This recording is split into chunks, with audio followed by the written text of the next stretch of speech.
Anathon Media presents Glimpse, Episode 9, A New Threat.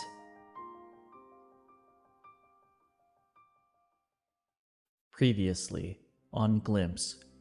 Alternate universe, Isaac! It looks like the sun is already going down. At 9 a.m.? None of the battery-powered electronics around the house work either, suggesting maybe this place was hit by an EM pulse.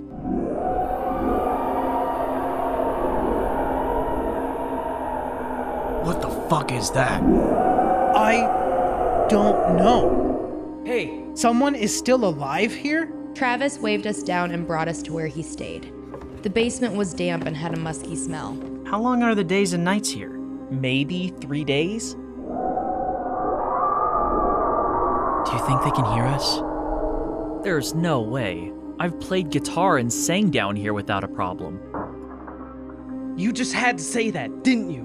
We can get out this way, through the storm drain. We watched as Jake raised his gun and pointed it at Travis, and the gun bucked in his hand. holy shit, Jake! I won't die here. Y'all can do whatever you want. Jake vanished into the tunnel. Isaac, you and Sam get Camille and run on ahead. Felix, Travis, and I will follow behind. Wait, when you go, make sure to turn right once you get into the drain. It will take you to the river. I have a boat there. The banshees can't swim. They're on the beach, Ashton! You guys can't come here. We made it to the boat, so we're safe, but there's about 6 of them watching us from the shore. We have been waiting for 4 days on this boat. We haven't heard from Ashton or Felix. As much as I'd like to hope, I don't think I'm ever going to see them again. I can only pray we manage to get back to Jake's and return home before any more of us die.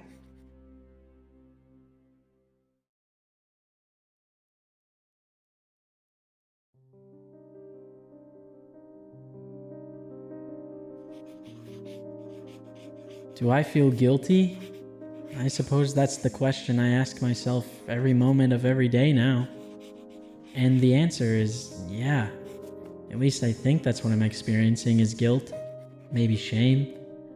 I'll spoil the end for anyone reading this. I made it out of that hellish world alive. I survived. But, okay, so I apologize. My words are all jumbled in my head.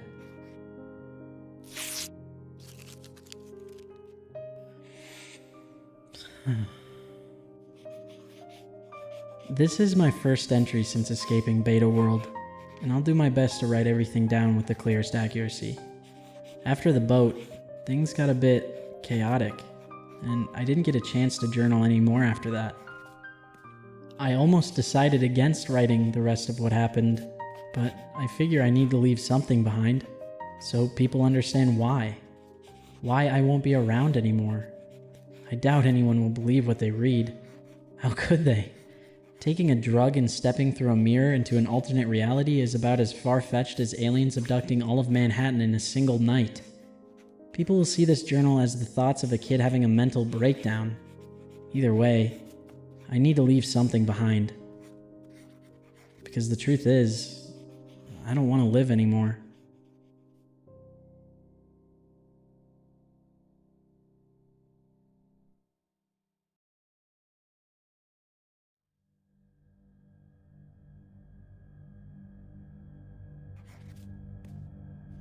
Camille, Sam, and I stayed on Travis's boat for 3 days before we saw a hint of light spreading across the horizon. The night had been long and cold. Wisps of ice hovered over the water for most of our time there. The chill didn't seem to affect the banshees. I spent most of my time on deck wrapped in a blanket, watching them skitter back and forth as though they were trying to find a way to get to the boat, though they didn't once step into the water. When the color of the sky began to change, the banshees scattered and left the shore, a wonderful sight to my tired eyes. A cacophony of screeches in the distance sent a shiver down my spine. I hadn't slept much, as my mind raced to every possible reason why we wouldn't make it back alive, though I hid my fear from the others. This excursion was my fault after all. I was the one who tried Glimpse first. I was the one who touched a mirror to discover I could pass through it. I wanted to explore this world, and in the end, my ignorance put us all in danger. I was sitting on a padded bench at the bow of the ship when Camille approached me. So they're gone?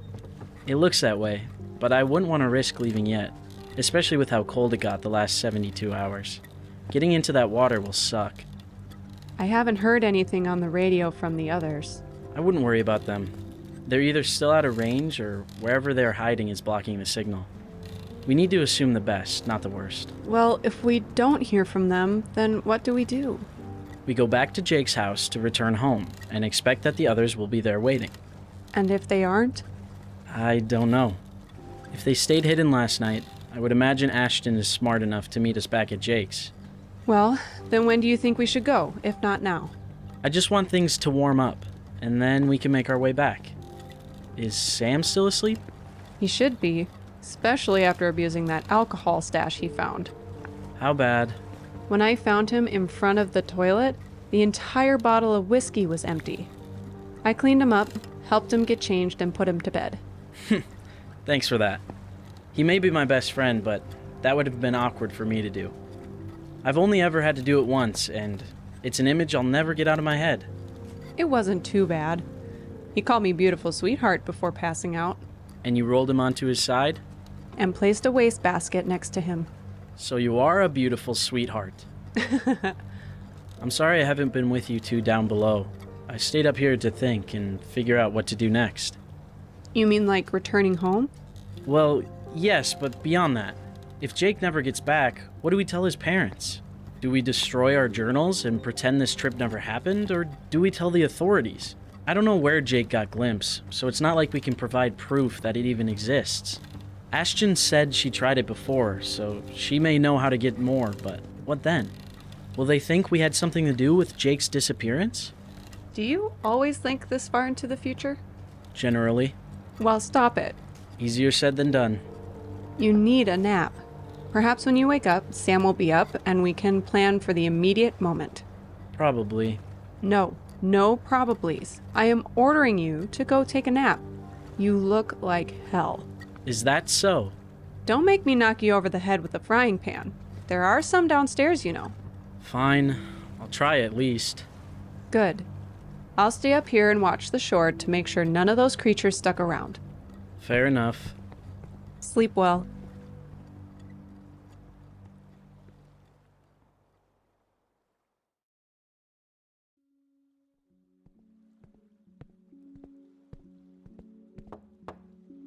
Hey, Isaac. You awake? I am now. How are you feeling? I have a killer hangover, but I'm fine. Glad to hear. How long have I been asleep? Cammy said she sent you to bed 8 hours ago. I got up from the bed and walked over to the window. I could see the sun barely peeking over the city skyline. Cammy hasn't seen any more banshees, and it's warmed up a bit already. Returning to shore is gonna suck, but we do need to get back somehow. Yeah, I know. You think you're good to swim? Hell, I'm hoping the cold water helps with the hangover. It should. Cammy's packing up our stuff into the, wet bag right now. The dry bag. Whatever it's called. We'll all eat and then go. Sounds like a plan. And that's what we did. We ate some MREs that Travis had stocked, stripped to our underwear, placed the clothing in the bag, and sealed it. I can't think of a great way to describe how it felt climbing down into the river, except I thought my soul left my body the moment I touched the water. I've never understood the whole polar plunge concept that I see on social media every winter, and I feel like I understand the desire even less now that I've experienced it. We returned to the shore and dried off best we could with some hand towels that Cammy found on the boat. We dressed, replaced all our gear into the backpacks we left on the shore during our retreat, and we took a breather to ready ourselves for what would come next. We walked the beach until we came to a carved path leading to the top of the cliff. Once we were back on the road, we tried the radio again, hoping that Ashton or Felix would answer. Come on, guys, where are you? These things really suck. Jake should have thought about investing in better equipment. No kidding. What should we do now? Should we head back to Jake's and hope the others are waiting for us? That's what Camille and I were talking about earlier. It's the best idea I can think of. And what about Jake? What are we going to do about him? I haven't thought that far ahead. Liar. You think about everything. That's why your insomnia is so bad. True. You have insomnia? Sleep is an elusive mistress. So, if you've thought about it, what did you come up with? Don't get me wrong. I totally understand we were under a lot of pressure and terror, so I get the propensity for self-preservation. But Jake shot an innocent guy to use as a distraction. I knew he had issues, but that concerns me on a whole different level. I'm hard-pressed to find a reason to stay with the group after that. Not like it matters if Jake never returns. I agree. Yeah, but for now we need to focus on getting back and hope the others made it. Hey, anyone out there? Speak of the devil. Yeah, Jake, it's Isaac. You're coming in loud and clear. Glad to hear your voice and that you survived. You too, man. Where are you guys? Camille, Sam, and I made it to the safety of a boat. Ashton, Felix, and Travis got separated from us, and we haven't heard from them. We were planning on heading back to your place to see if they meet up with us. I heard Ashton on the radio earlier this morning after the sun started rising, so they're definitely alive. Oh my god, that's a relief. I tried answering, but never got a response. Think they're mad at me? Who the hell wouldn't be? No idea. Where are you? We can meet up and head back to your place. Yes, that's a perfect idea. But you need to come to where I'm at. You're going to want to see this place. It's insane. I'm with a whole community of survivors, and boy do they have stories to tell. What? Are you serious? You said you wanted to learn more. This is the place to do it. Where are you? The Ohio Stadium. It's like a fortress.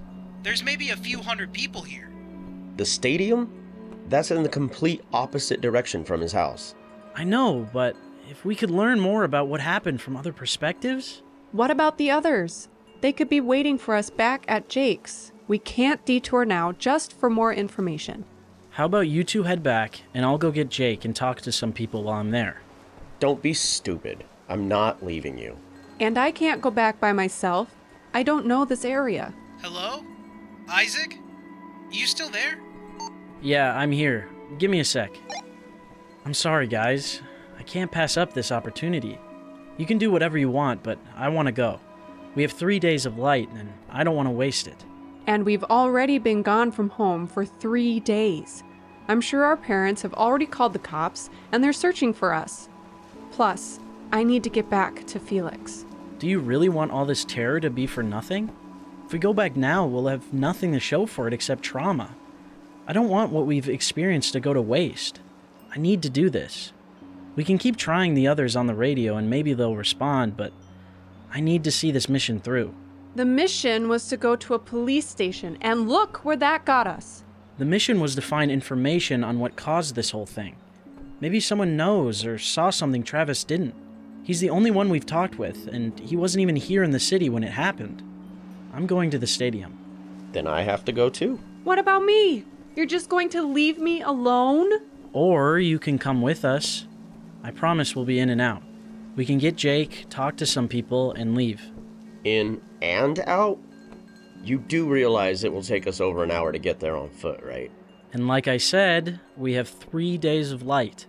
I'm sure we can find a bicycle store somewhere along the way to make the trip to the stadium and back to Jake's a lot faster. But that goes back to the question of what we're going to do with Jake. He'll come back with us if he wants. We can figure out what happens to the group after that. Sounds like a plan. I don't know if it's a good one, but at least we have one. Jake, not sure how long it will take for us to get there, but we're on our way to you. Awesome, man. See you when you arrive.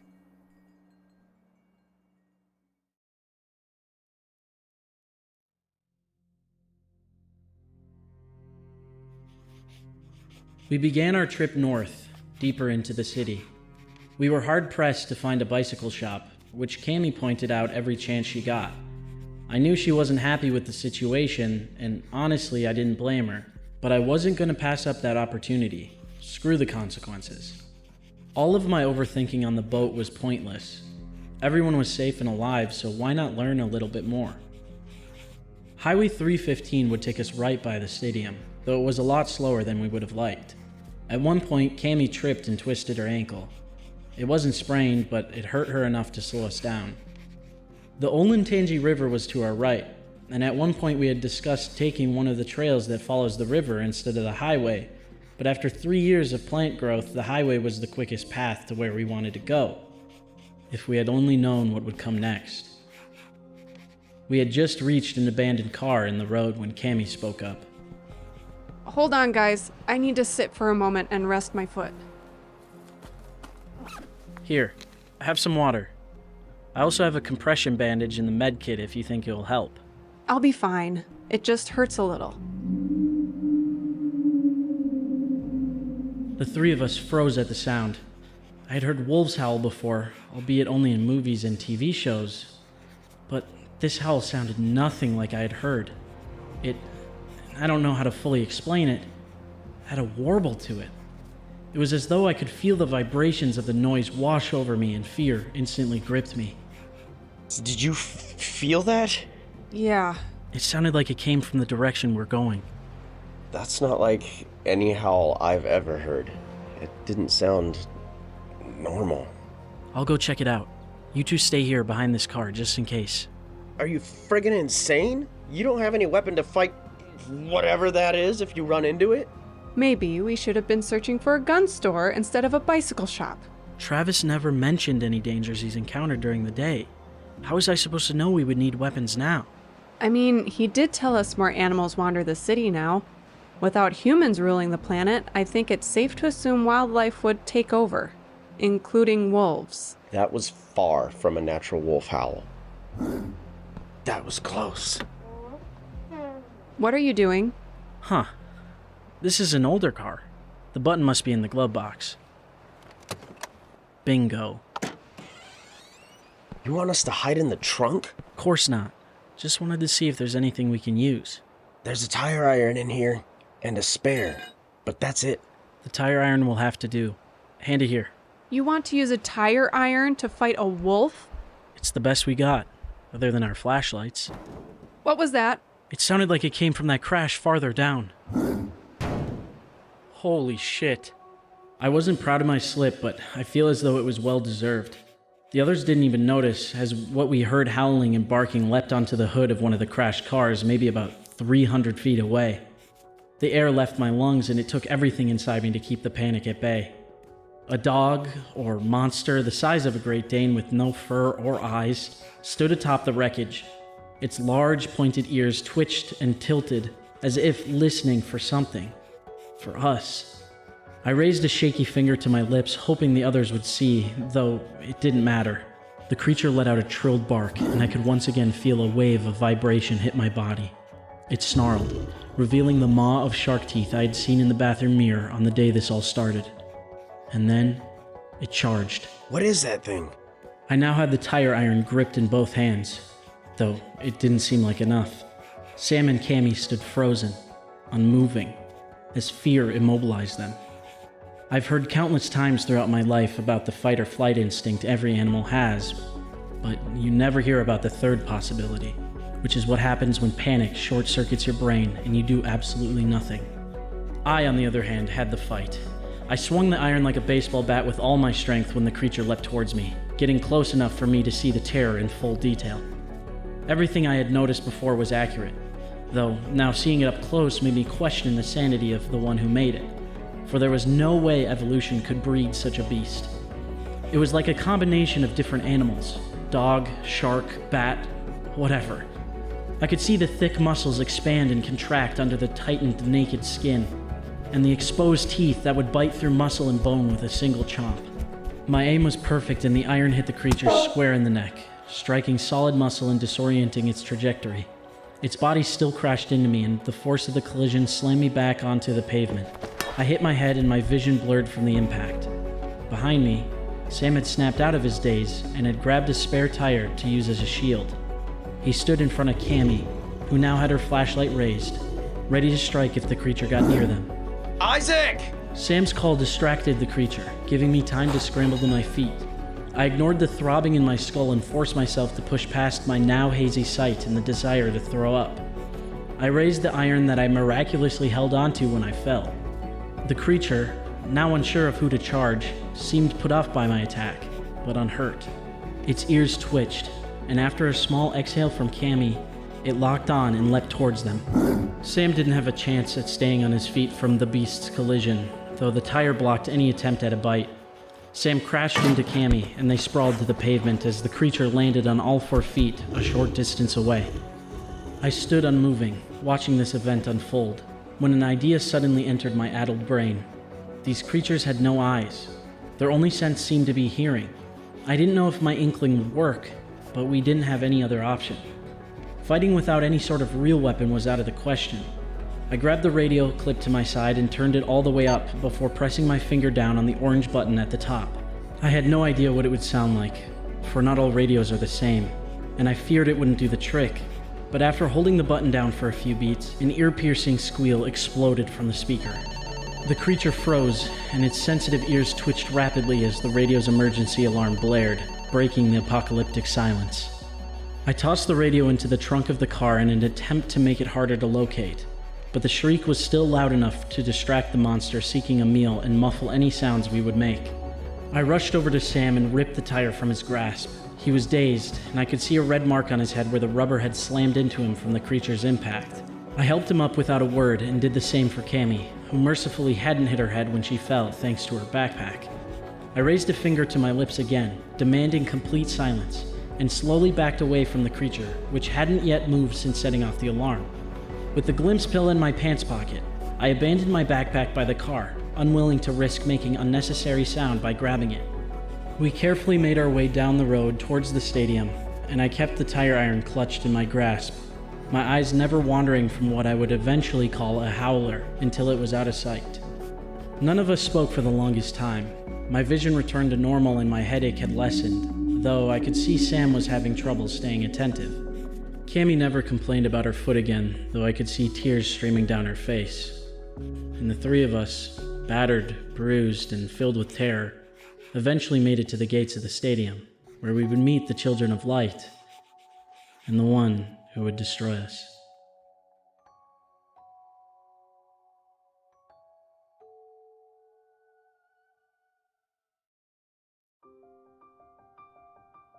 Glimpse. Written, directed, and edited by Lucas Heath. Starring Collin Norton-Zeimet as Isaac, Dennis Wyatt as Sam, Danna Gilbertson as Camille, and Ron Dautel as Jake. Special music this episode includes Web of Lies and Distant Horizons by August Wilhelmsson, and Absinth-Minded by Damon Greene. If you're enjoying this podcast, please remember to rate and review, and drop us a follow to get updates on new episodes. More content can be found at our Anathon Media Instagram and TikTok pages.